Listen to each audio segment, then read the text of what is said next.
Right here we're going to review the next worksheet. This one is on RNA splicing, or sometimes called RNA processing, as you see here. This is the worksheet.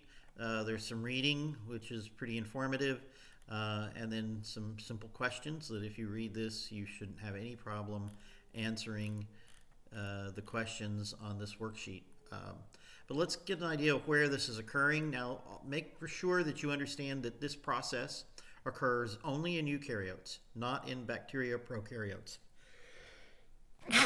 Oh, okay. So this is not what occurs in bacteria. In about 3 or 4 weeks, we'll start talking about bacteria more, and we'll learn that none of these things occur that we're talking about in this worksheet. Now, the things that happened in the first couple of worksheets, yes, that occurs to all living things, those processes, but this one is only in eukaryotes, complex organisms like ourselves that are typically multicellular. So this occurs in the nucleus. So let me draw something about like the nucleus, and then we'll pretend that here's the outer membrane on our picture. So this is the cytoplasm. I'm just going to abbreviate it here, SYT. All right, and here is the nucleus up here. All right, we'll abbreviate that. So of course there are chromosomes up here. All right, I'll just put a pair here. And there will be genes, which we've talked about, located. So on one end there would be these would be homologous genes, is what you would call these. They code for the same protein. It might not necessarily be identical, but it would have the same function and located on the same location for that particular chromosome. So you have 2 of each chromosome. So if this is chromosome, let's say 7, these would have genes located at roughly the same region along the chromosome. They may or may not be identical, but they would be homologous, meaning that they have the same function. All right, so of course, this right here is a gene, and that's what we're talking about here. So I will get rid of this. Now realize you're going to code for an mRNA, which is what we're going to talk about here. That mRNA then would be created by RNA polymerase. We've seen videos on that. And then that RNA then would leave the nucleus, come out here into the cytoplasm, and attach to a ribosome. I'll abbreviate that RIB here. That's the best I can do here. Ribosome. All right, and that RNA will attach, and it will read the open reading frame on this and basically put together a protein. All right, I'll represent that as a folded protein. So as this moves through there, it basically follows the instructions along here to assemble this protein.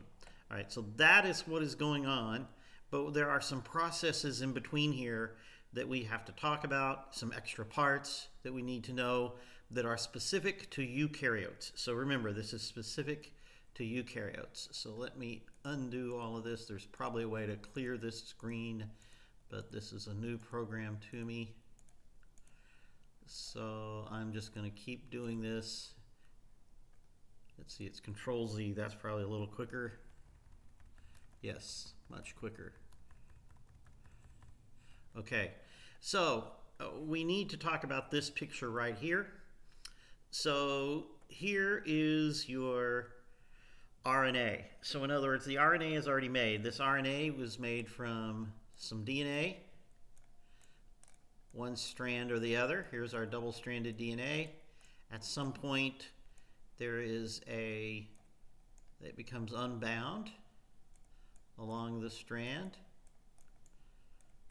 Could be for several dozen, several hundred even bases that it would become unbound. The 2 sides are no longer bound. The A's and T's, the G's, C's, etc. are not bound to one another.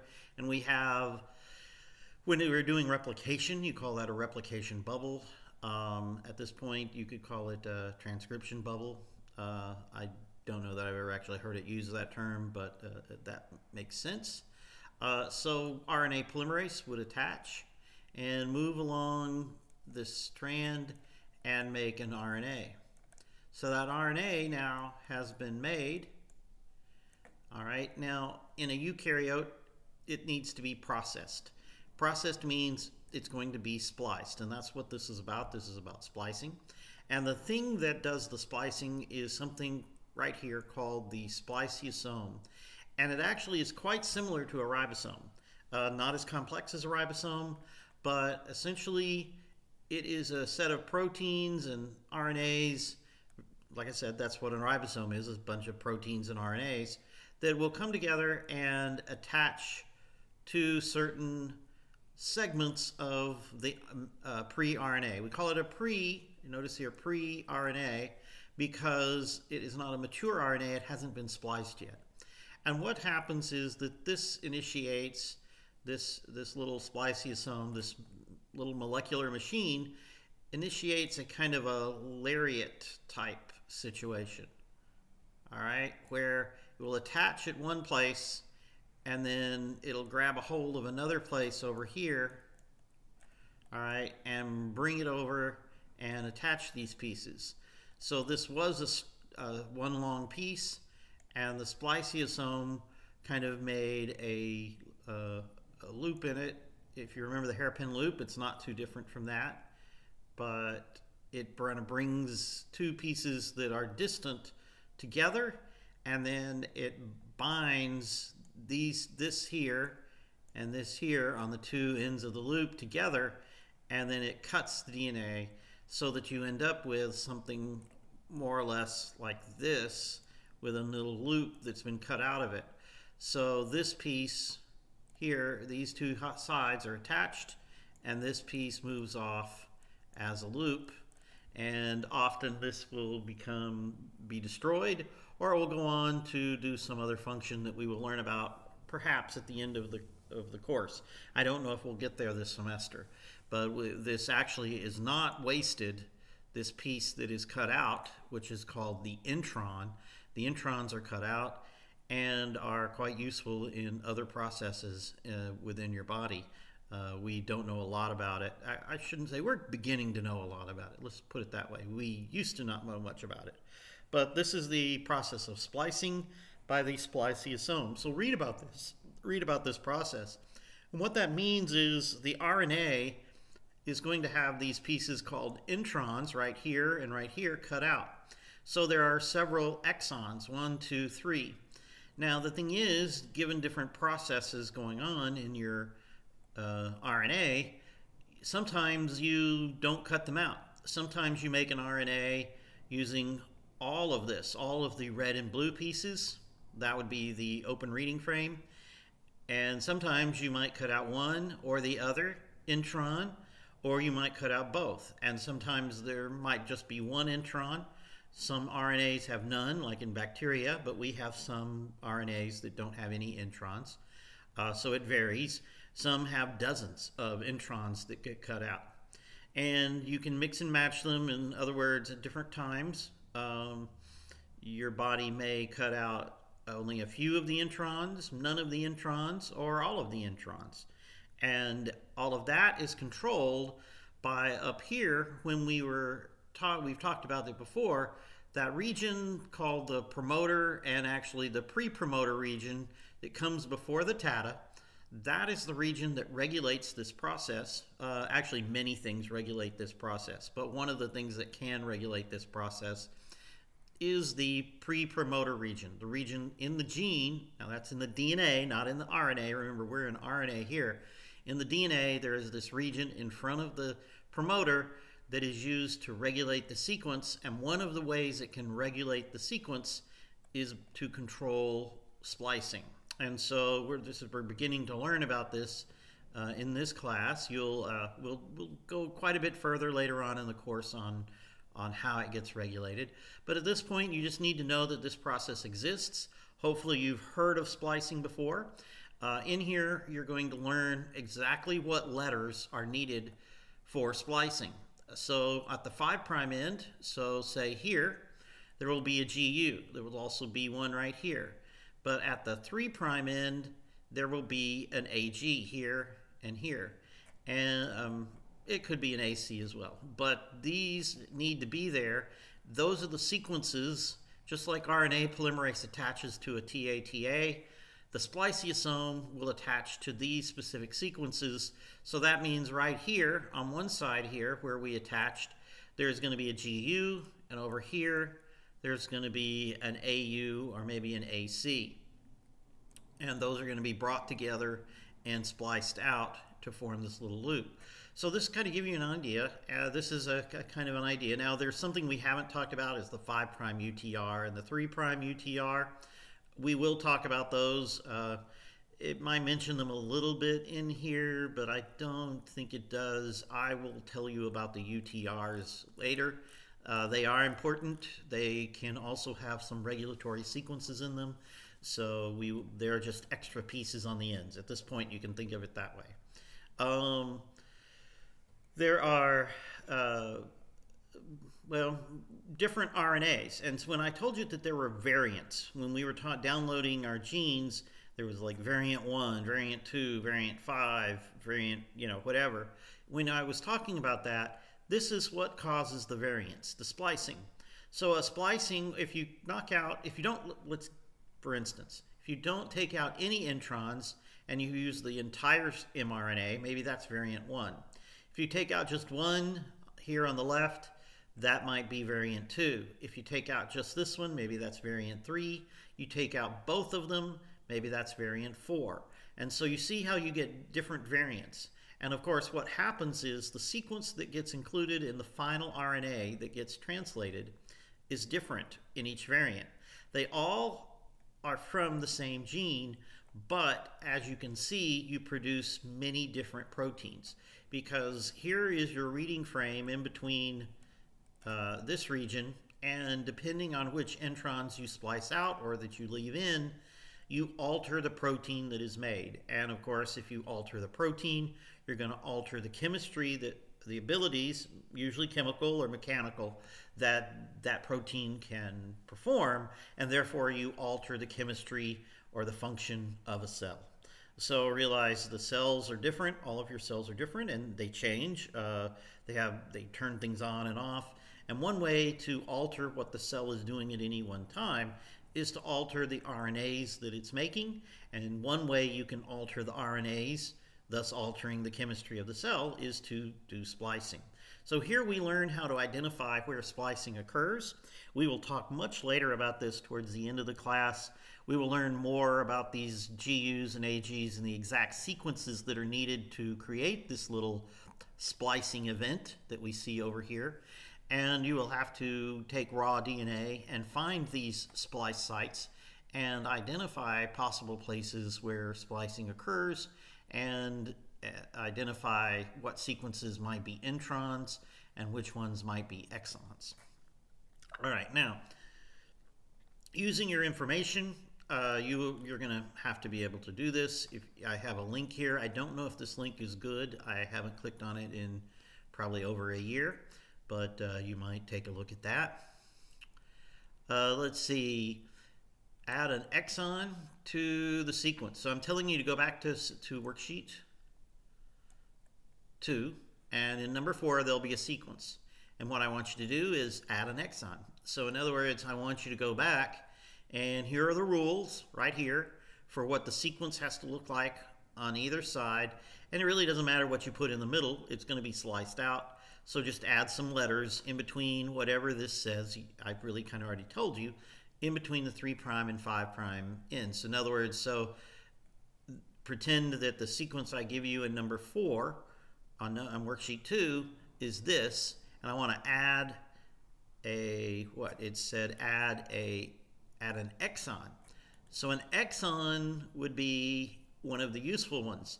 So in this, if I were to add an exon at the beginning, I would only add this piece to an end and not have to add some junk sequence and then whatever I need on this end. If I add it in the middle, you might add an exon like that in the middle. But if you don't know, if you assume that it's like this and I need to add an additional exon, then I'm going to have to add an intron as well. It's tricky. You're going to have to think about it. So you don't know. You can assume that it has exons, You don't know that it has you don't know that it has introns, so you better add introns to it, is what I'm telling you. I'm kind of giving it away, what's the hard part, but I want you to think about it, what you would have to add to the sequence in number 4 on worksheet 2 to add an additional exon. You're probably going to have to add an intron as well. All right, so here we talk about GC content. Read over this. This will be useful later. You need to know the GC. Maybe I ask about it on the quiz. All right, now in addition to, now again, this is something that only occurs in eukaryotes, are the 5' cap and the poly A tail. So you'll need to read this. The cap goes on the beginning on the 5' side of the mRNA. So if we go back up here, the 5' side is here, the 3' is here. So before you actually get to the ribosome, you're going to need to add some other things. So our RNA is here. Before you can get out of the nucleus, all right, this is the nucleus, this is the cytoplasm, you're going to have to add I call it a backwards G, because chemically it's an altered guanine.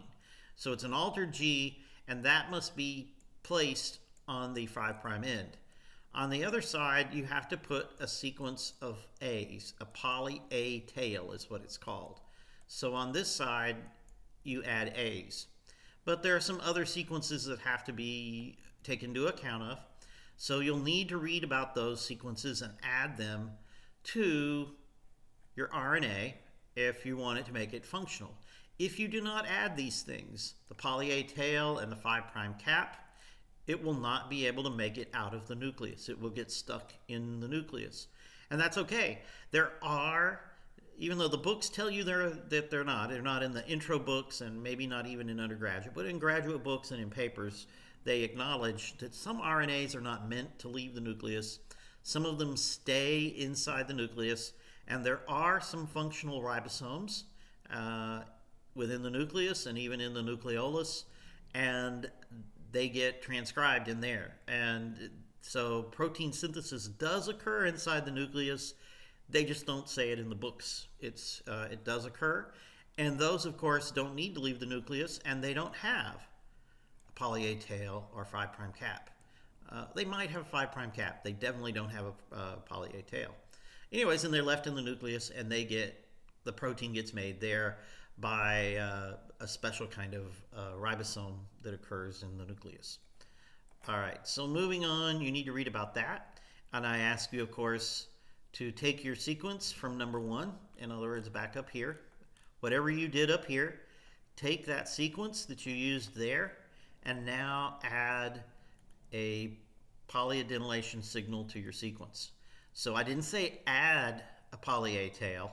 Actually, I said add a sequence that is a signal for the addition of a poly A tail.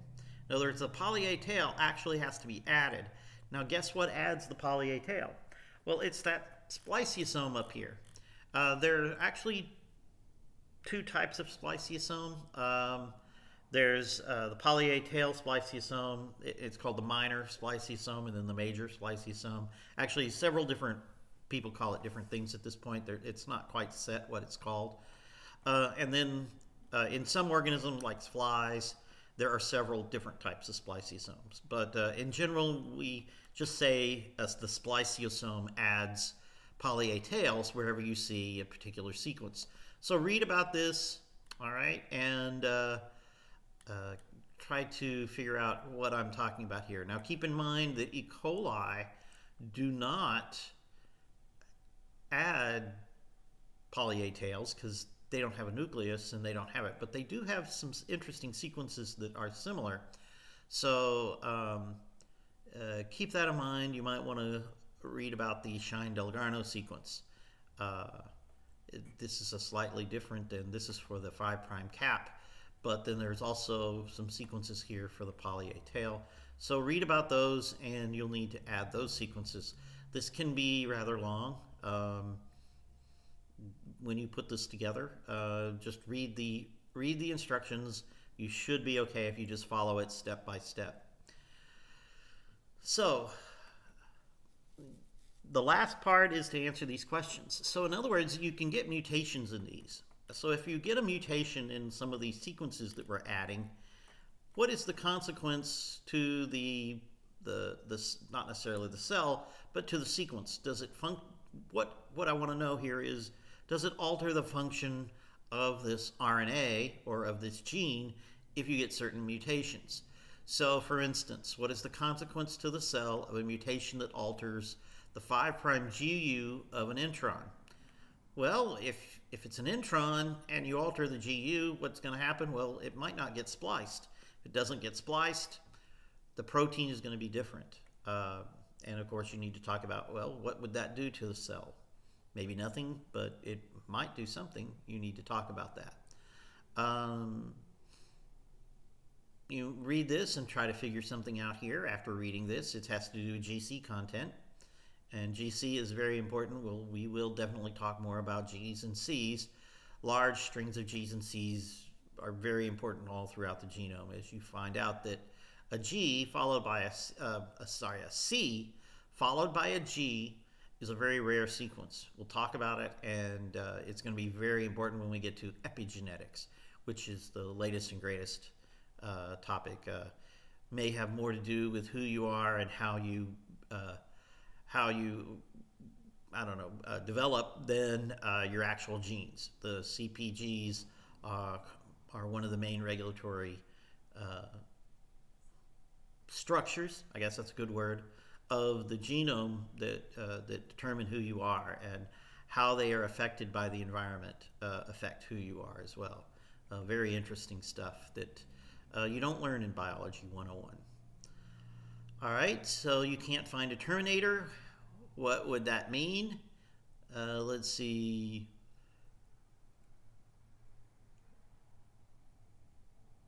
There are some things in here that you might look for instead of a termination signal. There are some other sequences. Low GC, high GC, what does that mean? You have genome from a bone of a species closely related human, but the organism has an extra pair of chromosomes. How might you determine which chromosomes the extra one is related to? I'll give you a hint. GC percentage, or the genes that are located on it might give you a hint as to which one is located, because each chromosome is going to have its own set of genes, and so you could find out either by which genes are located there, but each chromosome also has a different GC percentage. I just gave you that answer, so you can just repeat what I said. I've sequenced an RNA found in human brain tissue. Early in the sequence, I'll leave that one to you. You have to go find out what that sequence means. It's in this worksheet. So my research shows that a poly A tail is always added to particular RNA at a specific site. But when I look for the DSE in the gene, I cannot find it. Why not? All right, now you're going to have to go up here and read what the DSE is, and that'll tell you. Now, what is a UTR?